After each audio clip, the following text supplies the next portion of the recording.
कुठलं? माझं माहेर पुणे आणि सासर? सासर माझं पुणे जिल्ह्यातलंच आहे. अच्छा. भिगवण तालुका. किती वर्ष झालीत लग्नाला? माझ्या लग्नाला 48 वर्ष 49 चालू. 48 म्हणजे 49 वर्ष हो. झालेली आहेत. हो. वा, क्या बात आहे. नेक्स्ट पुढच्या वर्षी 50 वर्ष होणार हो. आहेत. ते काय सांगशील माहेर बद्दल आणि माहेरी कसा श्रावण साजरा करायचा तुम्ही? माहेरी माझ्या श्रावण हा फार आनंदात असायचा. अच्छा. माझी आजी असायची, ती सिद्धेश्वर मंदिरामध्ये जायची. तिथे ते खलुबर दूध, हा, ते माफ करा, म्हणजे तू काय कुठला शब्द वापरला असतो तो? खलुबर दूध. खलुबर. हा, हा. खलुबर म्हणजे खरं सांगतो हा इतका गोड शब्द आहे, म्हणजे ऐकलेला आहे, पण आज बऱ्याच दिवसानंतर हा शब्द इतका गोड शब्द कानावरती पडला. आणि आपल्या ह्या मराठी शब्दांमध्ये हीच गंमत आहे. ताई, खूप छान वाटलं तो शब्द ऐकून. दुधाची लोटी ती घेऊन जायची. अच्छा. आणि ते महादेवाला व्हायची. पण सगळी लोक पहाटे लवकर जाऊन ते खलुबर दूध वाहून यायचे. ते खलुबर दूध माझी आजी केव्हा घेऊन जायची?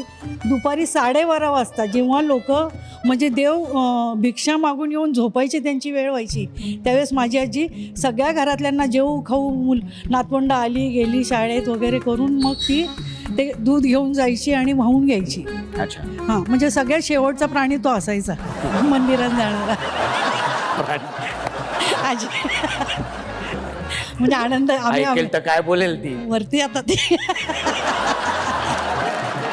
102 वर्षाची होऊन माझी आजी गेली. हो, 93 साली. 102. 102. बरं ताई, काय सांगशील एखादा प्रसंग असा माहेरचा कुठला प्रसंग आठवते ते सांगावं असं आवडेल तुला? मला माझ्या लग्नाच्या वेळेचा प्रसंग सांगायला मनापासून आवडेल. मज्जा आहे अभि. हा. हां, माझ्या मोठ्या बहिणीचं लग्न 74 साली झालं होतं. 76 साली भावाचं लग्न ठरलं. आणि मग लगेचच आजीची घाई झाली, हिचं पण ठरवून टाकूया. तर 1-2 स्थळं येऊन गेली होती.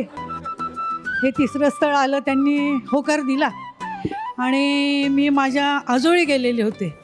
भावाचं लग्न नुकतंच ठरून ते बैठकीवरून आले होते. आणि लगेच वडिलांनी त्यांच्या मामांना निरोप पाठवला की तुम्ही म्हणजे आम्हाला सगळं पसंत आहे, या. आणि ह्यांचे मामा अचानक रात्रीचे काहीतरी 8-9 वाजता आले. 11:30 वाजता आमची बैठक झाली. रात्री 11:30 वाजता बैठक झाली. आणि ती पण पूर्वी कसं असायचं, घर आणि घराच्या समोर फुटपाथ असायची. त्या फुटपाथवर मस्तपैकी काय म्हणतात त्याला, झाजम टाकून. अच्छा. ओके. झाजम टाकून फुटपाथवर. आणि ते पण पुण्यामध्ये. अच्छा. म्हणजे बैठकीच्या दिवशी मी पुण्यामध्ये नव्हते. अच्छा. मी माझ्या आजोळी होते आणि ह्यांचंही आजोळ बारामती, माझंही आजोळ बारामती. ह्यांचे मामा घरी गेले, त्यांच्या मामीला सांगितलं आपण बैठक करून आलोय म्हणून. आणि त्या अगदी हौसेनी म्हणजे सांगायला आल्या माझ्या ह्यांच्या मामी, आपण संबंधी झालो म्हणे आणि तुमची नात आम्हाला दिली आहे असं सांगितलं त्यांनी. आणि त्या वेळेला मी स्कर्ट ब्लाऊजमध्ये तिथेच होते आणि मी दारामागे लपून बसले. वय वर्ष 17. वय वर्ष. हा, तेव्हा स्कर्ट ब्लाऊज आणि डायरेक्ट साडी, दुसरं काही मध्ये नव्हतंच. बरोबर. एक्सक्यूज काही नव्हतं आम्हाला. आणि सगळं झालं, बैठक झाली जवळजवळ. अच्छा. पण मी म्हटलं मी मुलगा काही पाहिला नाही. अच्छा. आणि मग परत त्यांना बोलवलं घरी आमच्या. आणि तेव्हा आमच्या घरी मिठाईचं दुकान होतं. अच्छा. पातेले भरून भरून खवा असायचा, कुंदा. माहिती आहे. कुंदा असायचा तो भरलेला.